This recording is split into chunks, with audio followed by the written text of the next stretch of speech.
سلامونه ګران افغانانو عزتمند پښتنو زما مینه ومنئ ان شاء الله ټول سره روغه جوړ اوسئ ماشکه وایلی سي اوس به 2-3 زره کتابونه زما خرڅ سوي وي ځکه زه تقریبا د 120 میلیونو څخه زیات قام لرم پښتانه لرم چې میلیونونه یې بهر ژوند کوي خو متاسفانه 110 دانې پلورل سوي دي خرڅ سوي دي په دغه 110 دانو کې دغه 10 دانې خو ما اوله ورځ واخیستل سي خلکو ته ګفت ورکم کنه چیرته چې زم را سره یو ګفت چاته ورکم تحفه ورکم یعنی 100 دانې دغه افغانانو کتابونه اخیستي دي چې دا واقعیت زما هغه زړې مات که چې داسې چالو شو دا دومره موږ د کتاب څخه تښتو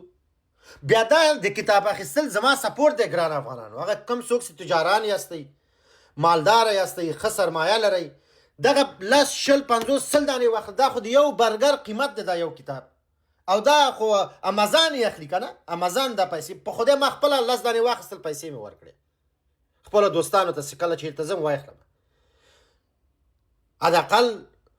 دغه یو سپورټ کې ګران افغانانو دا د ده سپورټ زما سپورټ دی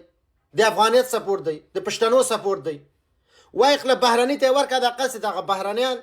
دغه پښتانه صحیح وپېژني چې څومره جبر او څومره محرومیت او مظلومیت په دوی باندې تېر سوی دی او وګوره او دا پښتو کتاب باندې ګورئ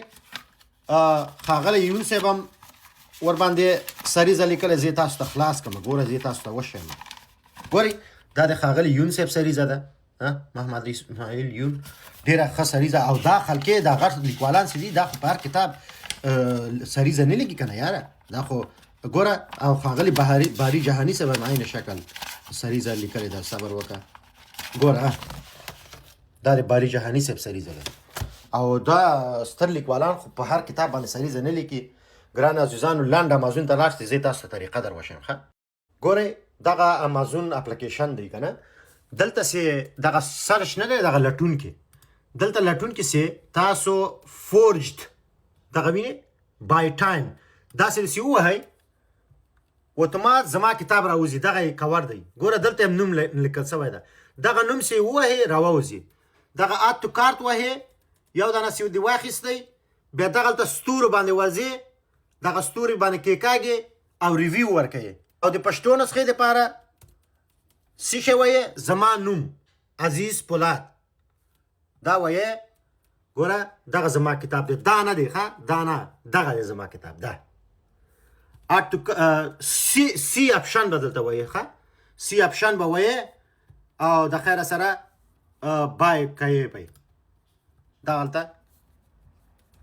آد تو کارت به وایې او واخلې به د ټولو د ملاتړ او حمایت نه مننه او دغه ویډیو ټولو افغانانو ته ورسوئ ټول افغانانو ته لاس په لاس کړئ چې افغانان خبر سي هم ما سپورټ کړي هم کتاب سپورټ کړي او هم افغانانو پښتانه سپورټ کړي نو اتفاق اتحاد سره وکئ یو قوي اشر سره واچوئ او یو بل ته یوسئ ډېره زیاته مننه سلامته اوسئ